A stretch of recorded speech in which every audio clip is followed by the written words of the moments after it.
Mengejutkan, Megawati terjebak RUU HIP. Jokowi jatuh bulan Agustus.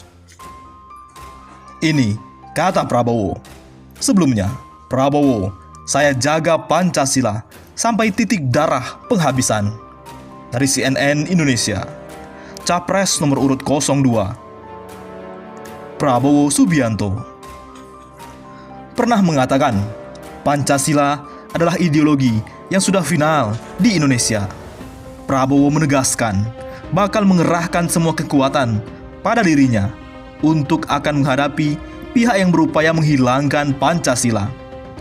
Prabowo menyampaikan hal itu saat mengutarakan visi dan misi dalam debat Capres keempat di Hotel Shangri-La Jakarta, Sabtu 30 Maret.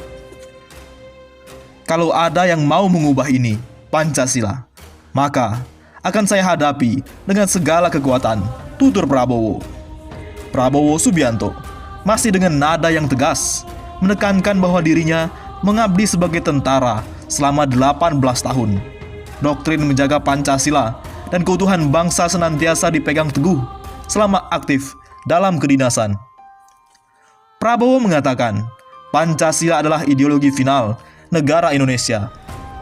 Pancasila merupakan hasil kompromi besar, hasil kecemerlangan generasi pendiri bangsa Indonesia. Berkat Pancasila, Prabowo menyebut masyarakat Indonesia yang heterogen bisa bersatu. Pancasila dapat menyatukan ratusan etnis, ratusan suku, serta beberapa agama yang dianut masyarakat Indonesia. Karenanya, Prabowo bertekad menjaga Pancasila agar selalu menjadi dasar negara Indonesia jika terpilih pada Pilpres 2019 lalu. Kami bertekad mempertahankan Pancasila sampai titik darah penghabisan, kata Prabowo Subianto.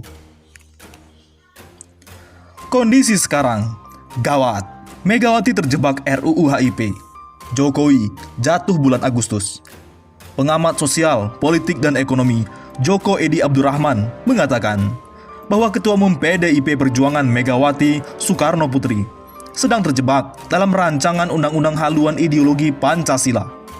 Menurutnya, PDIP saat ini sudah tidak punya dana lagi untuk membiayai organisasi masyarakat agar mendukung RUU HIP. Tapi, kebangkrutan sekarang bahkan lebih dari kebangkrutan lagi. Akibatnya Megawati terjebak di RUU HIP. PDIP udah nggak punya duit. Akibatnya tidak punya biaya untuk nyogok, katanya dalam saluran YouTube kabar dari Kami TV Channel Rabu 24 Juni 2020. Lebih lanjut, dia mengatakan bahwa kesulitan lain yang dialami PDIP saat ini adalah ormas Islam sudah bersatu, sehingga untuk menerima sogokan dari PDIP agak susah. Belum lagi ditambah dengan desakan untuk mencari siapa dalang di belakang munculnya RUU HIP. Dia mau menyogok ormas. Ormas-ormas Islam itu sekarang bersatu. Kalau dulu bisa disogok, apalagi sudah ada orang-orang yang minta cari siapa orang di belakang RUU HIP ini. Itu nanti berujung makar. Kena itu orang, katanya. Selain melihat kondisi PDIP, mantan anggota DPR RI ini juga mengatakan bahwa pemerintahan Jokowi akan segera berakhir pada Agustus 2020. Sebab, menurutnya, kondisi Indonesia saat ini sudah tidak memungkinkan lagi untuk bertahan.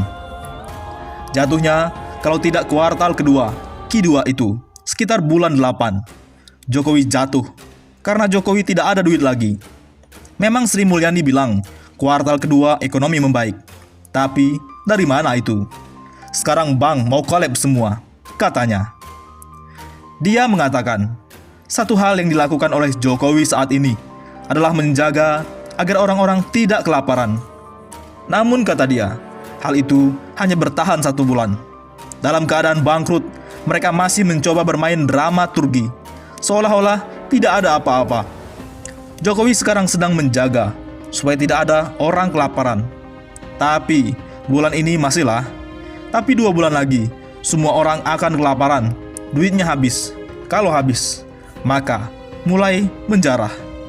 Kalau dibandingkan dengan tahun 98, ini lebih seru karena krisis ini dari 2 sisi. Demand dan supply sudah bangkrut semua, tutupnya. Oleh karena itu, masa aksi, Ketua DPR tidak berani menemui perwakilan Ormas anti PKI. Jakarta, masa pengunjuk rasa yang tergabung dalam kelompok Aliansi Nasional Anti Komunis melakukan aksi penolakan RUU haluan ideologi Pancasila di Gedung Rakyat DPR MPR Rabu 24 Juni 2020.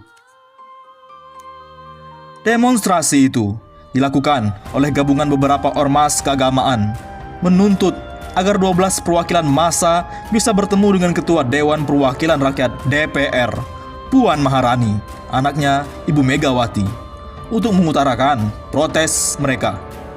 Namun, keinginan mereka bertemu Ketua DPR tak terpenuhi.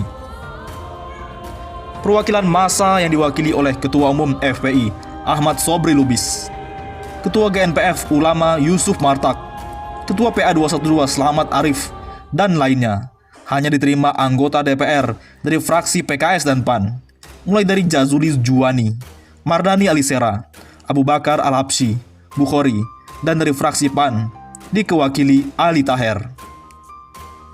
Kenapa hanya PKS dan PAN yang rela bertemu?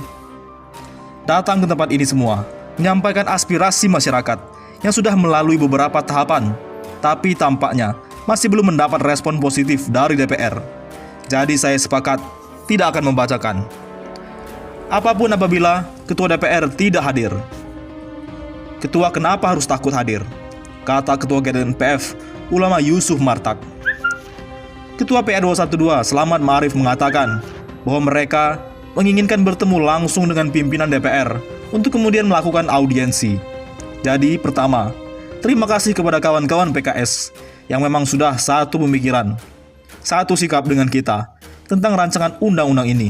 Tetapi, kami juga menyampaikan amanah umat yang di luar agar bisa bertemu pimpinan DPR RI, Puan Maharani. Mungkin nanti Ustadz Yusuf Martak juga akan memberikan kepada pimpinan DPR RI. Tutur selamat di ruang KK1, Kompleks Parlemen Senayan, Jakarta, Rabu 24 Juni. Jadi kenapa Ketua DPR tak menerima perwakilan beserta aksi? Apakah karena takut? Ketua DPR tidak berani menemui perwakilan Ormas anti PKI, kata FPI di akun Twitternya memperjelas. Yang parah adalah 7 akun pengunggah tagar #tangkap Mega bubarkan PDIP dipolisikan. DPC PDIP Kota Yogyakarta melaporkan 7 akun media sosial ke Polda DIY Daerah Istimewa Yogyakarta. Diduga akun itu melanggar Undang-Undang ITE dan menyebarkan ujaran kebencian. Hari ini, kami DPC PDIP Kota Yogyakarta melaporkan 7 akun ke Polda Yogyakarta yang diduga pelanggaran Undang-Undang ITE, kata Ketua DPC PDIP Kota Yogyakarta Eko Suwanto saat ditemui wartawan di Mapolda DIY Sleman, Rabu 24 Juni. Pihaknya melaporkan akun-akun itu karena mengunggah postingan yang diduga mengandung ujaran kebencian. Eko lalu menyebut 2 tagar yang diunggah akun-akun tersebut. Fakta yang kami temukan, ada ujaran kebencian, fitnah, kemudian hasutan dan hoax. Mengunggah tagar #tangkap Mega dan #bubarkan PDIP, jelasnya. Menurut Eko, pihaknya menempuh jalur hukum dan melaporkan akun itu ke Polda Yogyakarta karena akun itu dianggap mencemarkan nama baik Megawati sebagai Ketua Umum PDIP.